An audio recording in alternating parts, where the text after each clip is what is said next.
Hey everyone, this is Todd with Bowerly Consulting. I wanted to jump in here and take some time debuting a new hashtag, Todd Talks, like TED Talks, only I'm Todd and I'm talking to you. It's actually a hashtag that one of my clients gave to me, my longest standing client. It's funny enough, I had someone else today reference having Todd Talk in her head as far as the mindset and coaching that I've given them. That's what they referred to it. So it might as well try and make it a thing. What I'd like to share is some of the things that I have learned and studied over the last few years and the things I now coach to help teach businesses, corporations, teams, people, individuals move forward and achieve the goals and success that they have and they want in their life. So I'm going to share, do a screen share here and demonstrate to you through a slideshow some of these things. And I wanted to share that a lot of these ideas are things I've learned from a gentleman named Bob Proctor. And if you don't know Bob, you should know Bob. Bob is one of the most brilliant minds in the world today about human potential, about what we're really capable of doing and achieving. He's been an amazing inspiration to me, and the things that he's studied have helped me do incredible things. It's helped me quit a job that I was stuck in and helped me build my business. It's really amazing material, and so I'm going to share some of that. But also, Bob's got a partner with this, Sandy Gallagher. Sandy Gallagher is the person who designed the curriculum Thinking into Results, which is now taught by consultants and myself all over the world.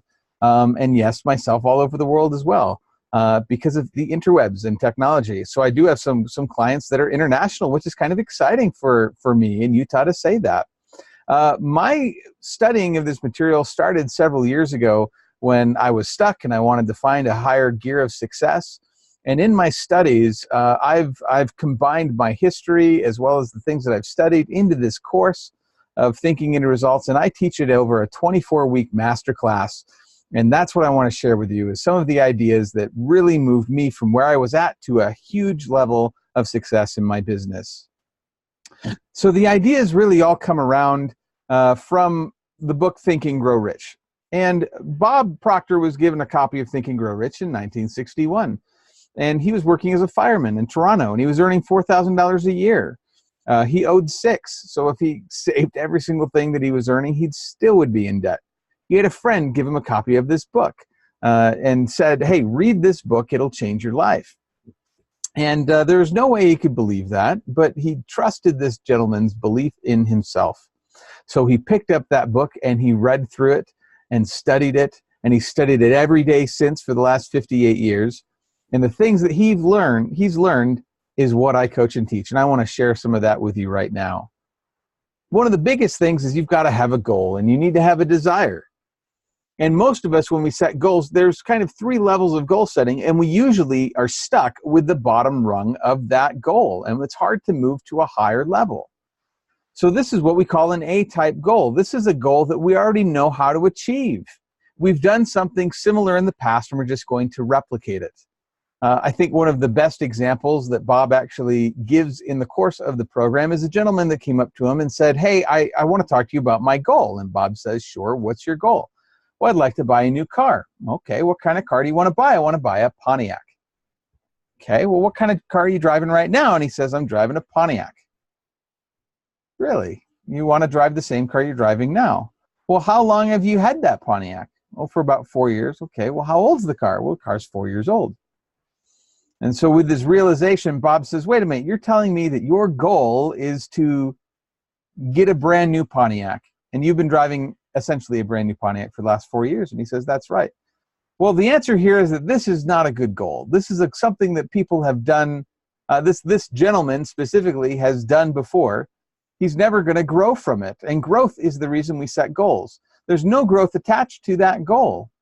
How many times do you sit around in business meetings where you plan for the next year and you say, let's grow by 10%. Well, why 10%? Well, we grew by 10% last year, so let's try and grow by 10% this year. That's an A-level goal. You already know how to grow by 10%. You just keep doing what you're doing and you're going to grow.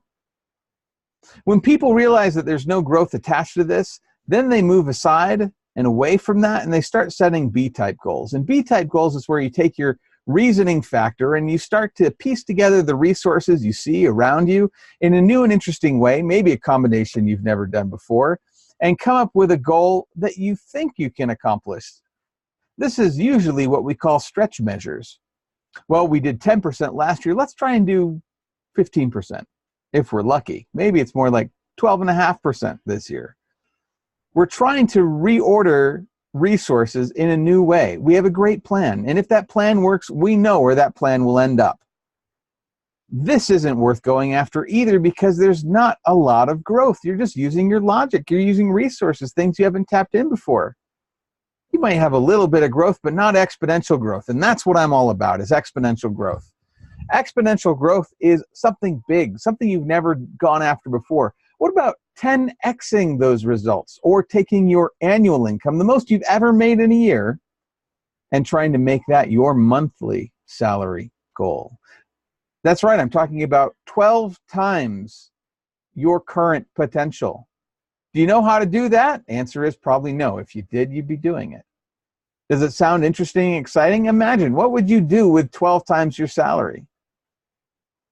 Is it exciting for you? It is to me, that's for sure. Does it scare you at all? And here the answer might be yes. And if you think about how big your goal is and how life-changing it is, and if it's something you really want, it probably should scare you to go after it. You see, that's the magic of a C goal. It's something you want. It's something you've never done before. It's something that scares you. It's something you have to grow in order to reach it. Well, you might look at that and say, that's just a dream. That's just a fantasy. There's no way that can happen. Well, that's exactly what it is. A C-level goal is a fantasy. It's something that you create with your imagination. It's something that you want and something that you want to go after. It's something that's going to mean something when you achieve it. It is a fantasy, but I know how to make it a reality. Now, I'll be completely honest. I haven't 12x'd my highest annual earnings ever, but I've tripled it, more than. I'm on my way to doubling what I had tripled, which would be times 6. Have you done that? I've multiplied my income already. How? By following this program, by following this material and letting it become part of me and becoming something new. Now, you might have to say, well, who am I to achieve such a thing? Well, that's a great question. Who are you? You have to know who you are to know where you're going. And the reality is that you are a being that lives on 3 planes of understanding. There's a spiritual, an intellectual, and a physical component to your existence. You're a spiritual being, an intellectual being, and a physical being. We live in a physical world, and I think that's really easy to see. We have an intellect, so we're able to think for ourselves, but we also have a spiritual component. Now, we could really get into the weeds and start talking about religion and different philosophies of spirit, but everything is spiritual at its center. Thinking into results does have a spiritual component to it. It's about becoming more. It's about growth, and that's a spiritual component, which is found in all of nature, that we all want to expand and become more. Why? Because we have an awareness that we can be more. So to understand this here, our mind is an interaction of each of these planes of existence. It's an activity which links all 3 together. Now, I have a question for you. What does your mind look like? I bet you can't answer that question. Or if you do, you're probably going to tell me that your mind is your brain. Or maybe it's some dark void with flashing colors and things like that. That's not your mind at all. When Bob was searching and meeting different mentors, he had this question posed to him. What is your mind? And Bob couldn't answer. The answer actually comes from this gentleman, a man named Dr. Thurman Fleet. He was a naturopathic doctor, and he illustrated how ideas, thoughts, feelings, and things affect a person. He was a naturopathic doctor that was tired of looking at the symptoms coming into his office and saying, we're just treating symptoms, we're not treating the whole person. If we're going to treat a whole person and move them towards whole health, we need to understand the mind. And our mind works in pictures. And without a picture of the mind, there's no way we can change the mind. Now, I've been to a lot of therapy in the past, but no one's ever showed me a picture of my mind. This is a picture of your mind. This is the stick person. This is your mind in the big circle and your body in the bottom circle. And you might ask, why is it set up this way? Well, the mind is the master and the body is the servant. The body executes the programming of the conscious and subconscious mind. The what? Let me divide that into two pieces. You have a conscious and a subconscious mind. And the reason these two are in the big circle is because the mind is the master. It has control over everything. It controls what you do. The body just executes the programming that's in the mind. And it's the interaction of the conscious, the subconscious, and the body that is your mind. But there's more to this graphic. On top of the conscious mind, you have these 5 little antennae sticking out. The drawing's starting to look a little ridiculous now, isn't it? Well, you have these sensory factors, what you see, smell, taste, touch, and hear. And you live life through your senses. You're conditioned to do so. But this still isn't complete. Within the conscious mind, you have intellectual faculties of the imagination, the will, reason, memory, intuition, and perception. And if you are trained how to think the right way, you can use these 6 intellectual faculties and override the conscious mind's connection to the senses. Let's put that thought on hold for a second. You know, if we really look at this stick person and we slide it off to the side, we're going to find that there's 3 major components that we're talking about. We're talking about our thoughts. Thoughts in the conscious mind and the educated mind. We're talking about feelings. These are emotions. These are things that we get emotionally involved with. And how our body acts. The behaviors, the action that it takes. This combination of thoughts, feelings, and actions is really the attitude that you bring with you to any situation. Now, in that subconscious mind, that emotional mind, there are these little things called paradigms. Now, a paradigm is a word that maybe you haven't heard before. And let's define the term real quick. A paradigm is a mental program that has almost exclusive control over your habitual behavior. And almost all of your behavior is habitual.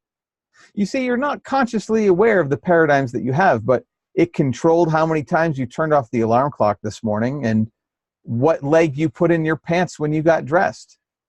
It controls the amount of money that you earn. It controls how you react when there's an argument. It controls whether you're outgoing or shy. It controls almost everything about you because most of our life is run by behavior that's habitual. Now, our paradigm controls our logic.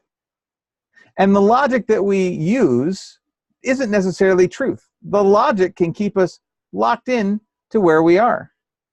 And how you change your paradigm will challenge your logic. And because it challenges your logic, the way you believe the world operates, changing your paradigm sometimes seems uncomfortable.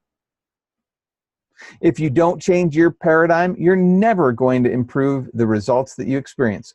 Sure, there's a lot of conversation about willpower, but if willpower was powerful, then every New Year's resolution would be met.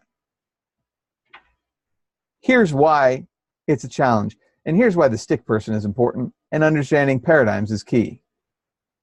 You see, we are conditioned to focus on our results. We use our senses to look at our report card or our bank balance, and we let those results control something about our thinking, our conscious thinking. I'm a bad student, or it's going to be hard to pay the bills this month. Now, those things might be right, and those things could be true, but it has nothing to do with your potential and what's around the corner in your life.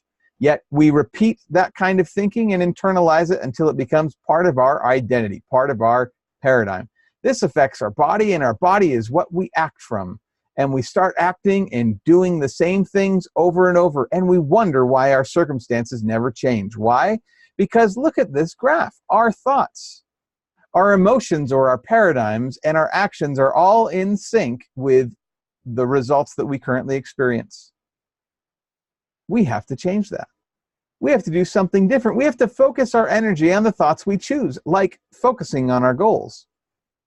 We need to impress those thoughts on our subconscious mind through repetition and emotional involvement. We have to get really excited about the things that we're going to do and about how this goal is going to change our life.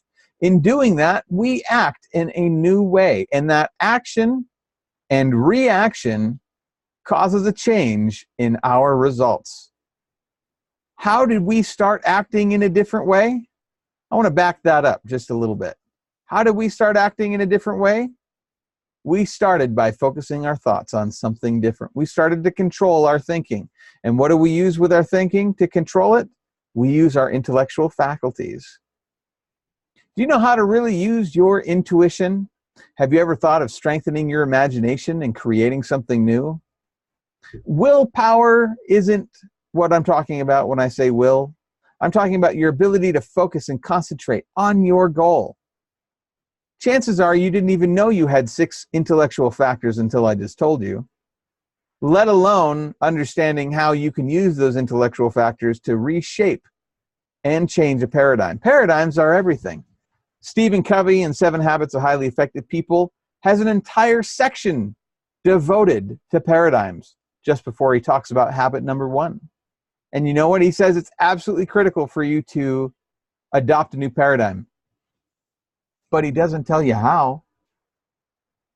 Bob Proctor is the only person I know that will teach how to change a paradigm. And that's what I teach people, how to change their paradigm. And when you change a paradigm, you act in a new way. And it's how you act in a different way that changes the reaction that you get from around you. And it's the interplay between action and reaction that alters your conditions, your circumstances, your experiences, or what we call results. When you start looking at it, this is really thinking into a result. All of us face challenges and problems, and this quote really summarizes this challenge perfectly. We cannot solve problems with the same thinking we used when creating them. We have to think different. We want to use our higher faculties on a different level to create the world we want. We want to use them to pursue a worthy goal, a worthy ideal, something we've never done before. We want to solve problems in a new way. And that's what Thinking into Results is about. Thinking into Results is 12 powerful lessons. It starts with teaching you how to set the right kind of goal that's going to cause growth, something you really want, something that right now you think is a dream or a fantasy, or I'm lying when I tell you that you can get it. Then you have to look what you know. What do you know in your mind and what are you actually doing? Chances are there's a big gap between the two. And we need to look at what that gap is so we know how to close it. You have infinite potential and your mind is infinite. And we can harness the power of your mind to close that gap between what you know and what you do. And then we start to learn about that stick person. All of that material that I just showed you, most of that comes from this lesson, where you see that the secret genie is within you, is that stick person. It's how the conscious thoughts and the subconscious belief system manifest as your results. Once you understand that, everything changes. To do that, we need to focus on how do we think into a result. And that's using those 6 intellectual factors. What we're really doing is we're using those factors to control and change and shift a lot of the beliefs and paradigms that are in our subconscious mind. And part of that is your image of yourself and how you feel about yourself. If you don't feel like you're competent, confident, or successful, you won't be. Because what we feel about ourselves, those beliefs that we have, those are the things that reflect in our outside world. Environment really is a reflection of those beliefs. But once we start engaging that subconscious or emotional mind, do you know what happens? That's when fear kicks in. And fear keeps us where we're at. Fear of the unknown is one of the things that will kill a dream faster than anything else. You have to understand what fear is, how to move through it, and take action that is inspired and infused with belief. Action inspired by belief is praxis, and it is a powerful thing to be living in. I want to teach you how to get to that stage of your action so you can control your attitude. And the magic word is attitude. Attitude is a composite of your thoughts, feelings, and actions. It's really using that stick person to control what you think and what you believe and what you do. The last 3 lessons in this 12 lesson course are really about starting to work with other people. It's about becoming a leader first of yourself. You are the most valuable person, but you're not of value to anyone else if you can't lead your own life and learn some basic laws of leadership. Then you want to leave everyone you come in contact with the impression of increase. A lot of this comes from the book, The Science of Getting Rich by Wallace D. Wattles, which was written in 1903. In that book, he talks about leaving others better than they found them, really living in abundance and giving of yourself abundantly. And by doing so, by living in that abundance, you receive abundance abundantly. Last is magnifying your mind. This is where we talk about how to group a group of people, how to group minds together to solve complex challenges and problems. How we get all of those minds on the same wavelength, the same frequency to solve problems in a new way. It is how you get to a quantum leap. If this is exciting for you, I have a free coaching session that I want to invite you to. I'm going to call this The Habits of a Positive Mindset. And I'm going to have this coaching session this coming Wednesday, April 22nd, over the lunch hour from 12 p.m. to 1 p.m. Mountain Time. I want you to come to this coaching session, and I'm going to talk about some of the daily habits that I have all of my clients doing to cultivate their mindset to get ready to make that quantum leap. And I want to share that with you. This coaching session is going to be held on Zoom, and so I need to be able to invite you to that. If you can send me an email to bowerlyconsulting@gmail.com, I would love to have you join me. That's again this Wednesday, which is the 22nd of April. I'm going to just go ahead and throw that back up. Wednesday, the 22nd of April, from 12 noon to 1 p.m. Mountain Time. And I'm going to give you tasks to do on a daily basis. And I'm probably going to be making some offers on coaching. So some discounts and special pricing. So if you can make that session, that would be wonderful. I'm a Proctor Gallagher consultant. I work with Bob Proctor and Sandy Gallagher all the time. But my company is Bowerly Consulting Services, and I'm grateful to have this time to share this information with you. If this has been helpful for you, will you share it? Like, comment, and share, and have someone else get the benefit of this material too? I would love to see you on Wednesday. Take care.